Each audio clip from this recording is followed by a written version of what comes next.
Eh bien, dans les analyses, parce qu'au final, je pense que, même si on n'observe pas encore en révisant le Soleil, seulement ce que l'on sait jusqu'au dernier jour du Pyrélio, quand il est arrivé et que les sondes solaires ont réussi à capter.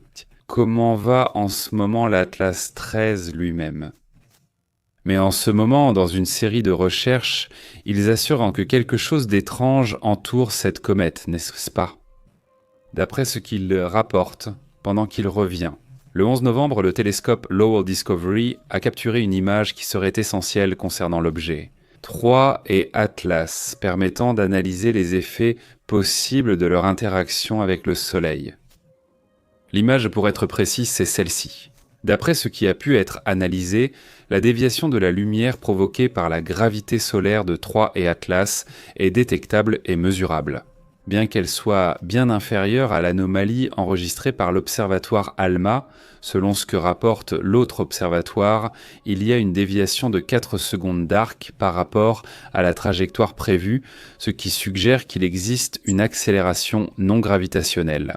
Une caractéristique qui, comme vous le savez, est rare. Parmi ce type d'objet, bien que moi ait également eu une accélération. D'ailleurs, selon jusqu'à présent, il y a encore des doutes sur ce qui s'est passé avec l'Atlas, car il n'a pas été prouvé que l'objet contenait du gaz lors de cette accélération.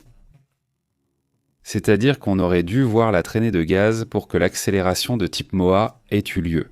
C'est quelque chose qui continue d'être étudié jusqu'à présent, et il continue d'observer, il continue de formuler des théories sur la raison pour laquelle ce qui est arrivé à cet objet s'est produit.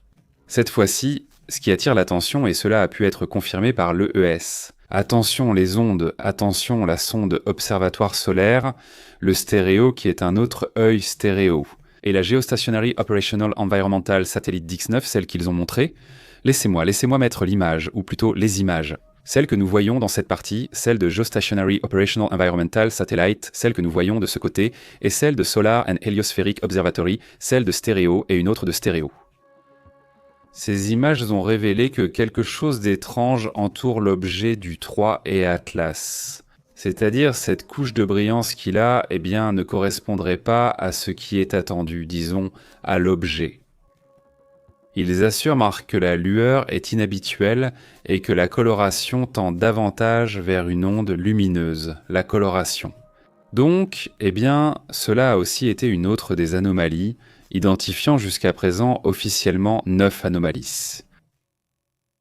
Parmi elles, il y a bien sûr la trajectoire rétrograde, presque alignée sur le plan écliptique, permettant d'observer certaines planètes. On dirait que c'est planifié. Ils ont analysé mathématiquement la probabilité que cela arrive par hasard et se sont exclamés « Mais qu'est-ce que c'est ?» C'est quelque chose de mathématiquement presque impossible. C'est la probabilité que quelque chose comme ça arrive, ce serait 0,2% de chance. Le fait qu'elle ait aussi, les anticorps. Vous connaissez déjà toute la composition chimique si étrange du nickel pratiquement pur. La faible quantité d'eau, seulement 4%, est bien inférieure à la normale où le taux est habituellement bien plus élevé. En fait, au début, on a dit qu'il contenait beaucoup d'eau, puis il a fallu dire que non. Certains ont dit cela, comme Brian Cosno, qui a même affirmé par la suite qu'il contenait beaucoup d'eau. Il s'est avéré que non. Le fait qu'ils proviennent de la même région d'où est sorti le fameux signal WOW détecté en 1977. Tout cela a donc généré une sorte de mystique, pour ainsi dire, autour de cela, n'est-ce pas? Si on ne voit pas cela, si on ne voit pas le nuage attendu de masse s'échappant de l'objet, ce n'est pas possible. Comprendre. L'accélération indique que si les accélérations non gravitationnelles étaient un naturel, l'objet aurait déjà perdu 15% de sa masse depuis qu'on l'a observé plus tôt. Mais cela ne s'est pas produit. Il aurait dû générer un nuage de débris de plus de 5 milliards de tonnes, quelque chose qui devrait être observable. Oui, maintenant, cela pourrait encore être visible, peut-être vers la mi-novembre et décembre. Si soudainement on voit un grand nuage autour de l'objet, il dit « voilà la justification de pourquoi il s'est déplacé ». Il est encore possible que ces sondes n'aient pas pu voir le moment, disons, de ce nuage à cause de la position dans laquelle elles se trouvaient. Mais au moment où il sortira de derrière le Soleil, ce qui sera dans environ 8 jours, le 8e jour, non, dans 9 jours pour être exact, le 11 novembre, Et celui-ci va passer derrière le Soleil et il sera observable après ces jours-là. Cela peut varier selon l'accélération de l'objet, un peu avant ou après.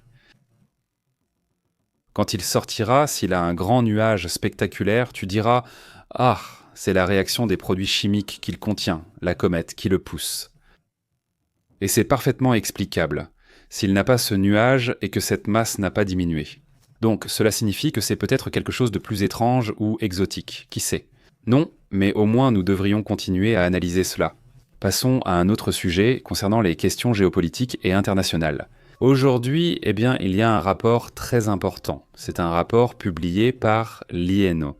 C'est une publication qui fait des recherches spécifiquement sur ce qui peut se passer en Corée du Nord et qui essaie d'informer sur des situations dont on n'entend presque jamais parler.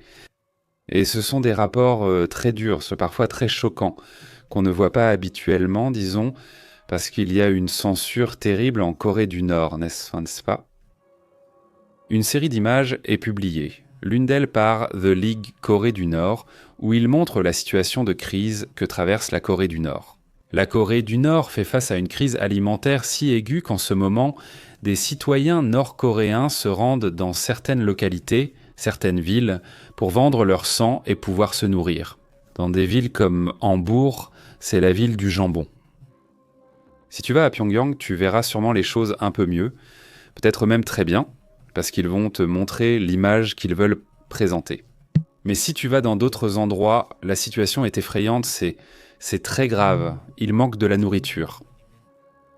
La pratique d'aller faire des dons pour pouvoir manger devient de plus en plus courante. Une personne sur 20 a fait cela, selon les rapports locaux. En échange de 400 millilitres de sang, les donneurs reçoivent 2 kg d'huile de cuisson et 3 kg de riz, à peine assez pour nourrir une famille de 3 personnes pendant quelques jours. Certaines sources indiquent que, par exemple, à Jangyong du Sud, la récolte d'automne n'a pas amélioré l'accès à la nourriture, étant insuffisante. Les familles font pratiquement tout ce qu'elles peuvent pour survivre. Les dons, par exemple, qui n'ont pas seulement lieu dans les hôpitaux, mais aussi dans les cliniques de tuberculose et d'hépatite sans contrôle sanitaire.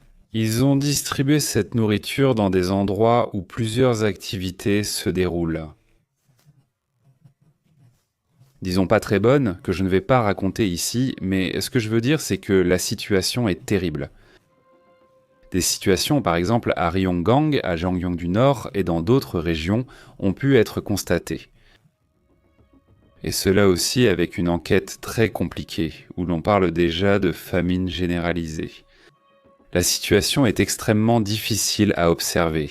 Il y a des fuites, il y a parfois des personnes au camp de l'intérieur qui trouvent des moyens de révéler certaines informations. Mais le fait est qu'il y a un effondrement de la santé publique, il y a un effondrement alimentaire où la nourriture n'arrive pas en quantité suffisante pour toute la population. Il y a une détérioration énorme. La situation est telle qu'elle affecte déjà les enfants et les personnes âgées, dit-il.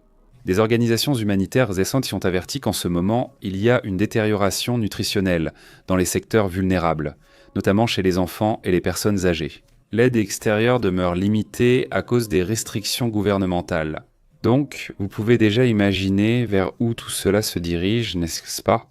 Et bien sûr, tout cela est évidemment dissimulé. Non, on n'observe pas, on ne permet pas d'observer, tout simplement parce qu'il n'y a pas de moyens pour entrer dans ce pays. Je vous laisse ici d'autres rapports intéressants à consulter. Merci. Passons à d'autres sujets importants.